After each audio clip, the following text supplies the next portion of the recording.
Hello everyone, welcome to channel learn with ease. आज का topic है पार्टनरशिप फंडामेंटल्स का, जिसमें हम सॉल्व करेंगे question number 45 chapter 1 TS Grewal की बुक से class 12 accounts. Online sessions, online classes के लिए आप मुझे इस नंबर पर व्हाट्सएप करोगे, आप मुझे टेलीग्राम पर भी फॉलो कर सकते हो।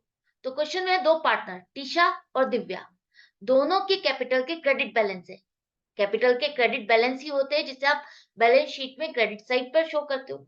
तो 10 लाख है टीशा का और दिव्या की है 7.5 लाख की। यहाँ जो कैपिटल दी गई है इसमें से आपने ड्राइंग्स को माइनस कर दिया है, नेट प्रॉफिट जिसका जितना बनता है उसको आप प्लस कर चुके हो। ये दोनों का इफेक्ट आप ले चुके हो। अब दोनों पार्टनर्स की ड्राइंग्स कितनी है? टीशा की ड्राइंग से 25,000 रुपए हर क्वार्टर में, और दिव्या की अलग अलग टाइम पर जो ड्राइंग्स है वो दी गई है। आपको निकालना है interest on partners capital at the rate of 10% per annum और interest on drawing 6% per annum. कौन से साल के लिए? जो साल 31 मार्च 2024 को एंड हो रहा है। कैसे करोगे? ये जो कैपिटल आपके पास है इसे हम क्या माने? एक तरह से क्लोजिंग कैपिटल है। क्लोजिंग कैपिटल पर आप इंटरेस्ट ऑन कैपिटल कैलकुलेट नहीं करोगे। आप इंटरेस्ट ऑन कैपिटल किस पर कैलकुलेट करते हो? Opening capital. ओपनिंग कैपिटल के लिए हमें क्या करना होगा? क्लोजिंग कैपिटल है, क्लोजिंग कैपिटल से ओपनिंग कैपिटल तक पहुंचने के लिए हमने जो प्लस माइनस किए हैं उसका उल्टा करना होगा। ओपनिंग कैपिटल में हमने प्रॉफिट को ऐड किया, लेस की ड्राइंग्स, तभी तो हम क्लोजिंग कैपिटल में पहुंचे। तो अब क्या करें? क्लोजिंग कैपिटल से ओपनिंग कैपिटल तक पहुंचने के लिए जो ड्राइंग्स हमने लेस की थी उसको प्लस करेंगे और प्रॉफिट जो हमने ऐड किया था उसको लेस करेंगे। तो प्रॉफिट किसका कितना है? यहाँ तो प्रॉफिट शेयरिंग रेशियो है ही नहीं। तो 5 लाख का प्रॉफिट इन दोनों पार्टनर्स में डिस्ट्रीब्यूट हुआ इक्वली। जब भी प्रॉफिट शेयरिंग रेशियो ना हो क्वेश्चन में, इसका मतलब क्या है? ये दोनों पार्टनर्स इक्वल पार्टनर है। प्रॉफिट या लॉस जो भी होगा इक्वली डिवाइड होगा। तो टीशा और दिव्या को दोनों को प्रॉफिट मिला 2.5 लाख रुपए, जिसको हमने इनकी कैपिटल में ऐड किया था। इसको लेस कर दो, 7.5 लाख और 5 लाख आ गए। इसी तरह से इनकी ड्राइंग्स जिसको हमने लेस किया था वापस ऐड करना होगा। तो टीशा की ड्राइंग्स कितनी होगी? हर क्वार्टर में वो निकालती है 25,000 रुपए। तो एक साल में 4 क्वार्टर है, तो टोटल ड्राइंग्स उसकी कितनी हो गई? 1 लाख रुपए। दिव्या की ड्राइंग्स कितनी हो जाएगी? 20,000 जमा 17,500 प्लस 12,500, मतलब कि टोटल 50,000। तो ड्राइंग्स को ऐड कर दो। अब इनकी closing capital, sorry opening capital आ गई 8.5 लाख और 5.5 लाख रुपए। अब आपके दिमाग में यहाँ पर पॉइंट आ रहा होगा कि हम यहाँ पर इंटरेस्ट ऑन ड्राइंग्स और इंटरेस्ट ऑन कैपिटल को भी प्लस माइनस क्यों नहीं कर ले? जब ये क्लोजिंग कैपिटल है तो इसका मतलब हमने इसमें इंटरेस्ट ऑन कैपिटल और इंटरेस्ट ऑन ड्राइंग्स भी प्लस माइनस किया होगा।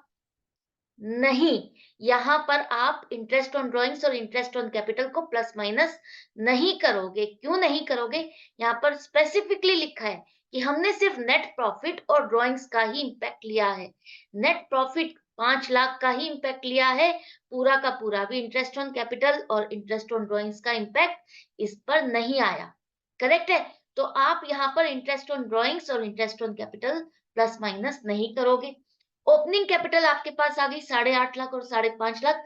इसी पर 10% इंटरेस्ट ऑन कैपिटल आपका आ जाएगा। टीशा का 85,000 और दिव्या का 55,000। इजी था, समझ में आ गया, डिफिकल्टी नहीं है। इसके बाद आ जाओ, इंटरेस्ट ऑन ड्राइंग्स कैसे कैलकुलेट करोगे? टीशा की ड्राइंग्स कब कब होती है? हर क्वार्टर के एंड में। आपका क्वार्टर, कितने क्वार्टर है? 4 क्वार्टर है एक साल में।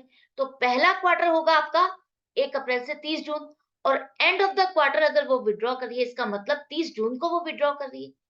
नेक्स्ट क्वार्टर आपका 1 जुलाई से 30 सितंबर, तो इसका मतलब ये 30 सितंबर को विड्रॉ किया। 1 अक्टूबर से 31 दिसंबर वाले क्वार्टर में उसने 31 दिसंबर को, और 1 जनवरी से 31 मार्च वाले क्वार्टर में 31 मार्च को। तो ये 4 बार उसने पैसा विड्रॉ किया। अब हमें क्या करना होगा?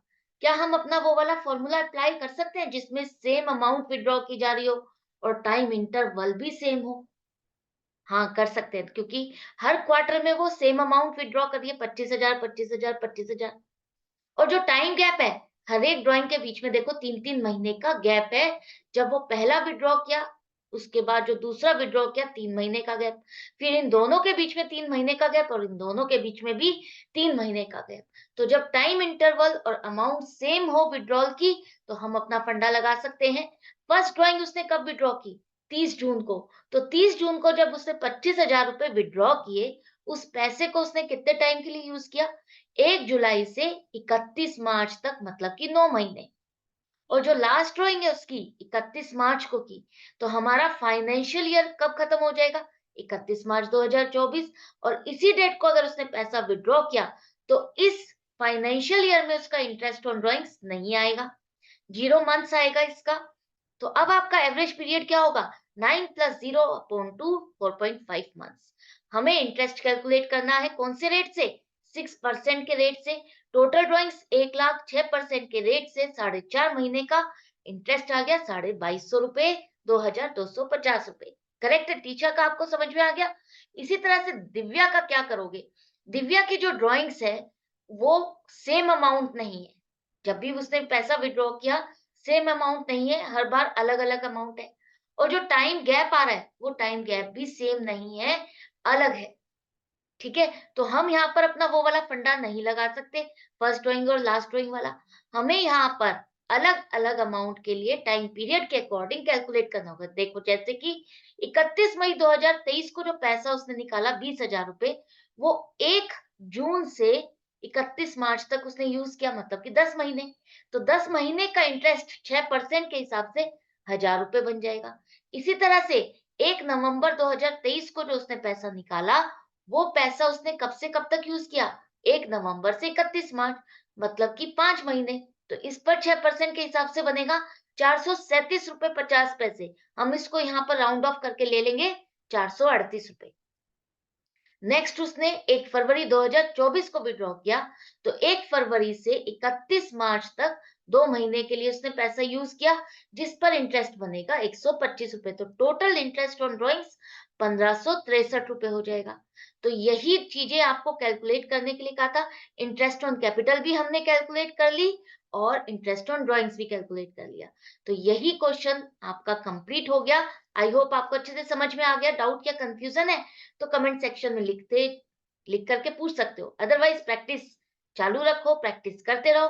हर क्वेश्चन को प्रैक्टिस करो। डीके गोयल के बुक की भी प्रैक्टिस करना चाहते हो, डीके गोयल के बुक के क्वेश्चंस को प्रैक्टिस करना चाहते हो और एक्सप्लेनेशन चाहते हो, तो वो भी इसी चैनल पर अवेलेबल है, with easy explanation, with tips and tricks, concept clarity के साथ आप देख सकते हो।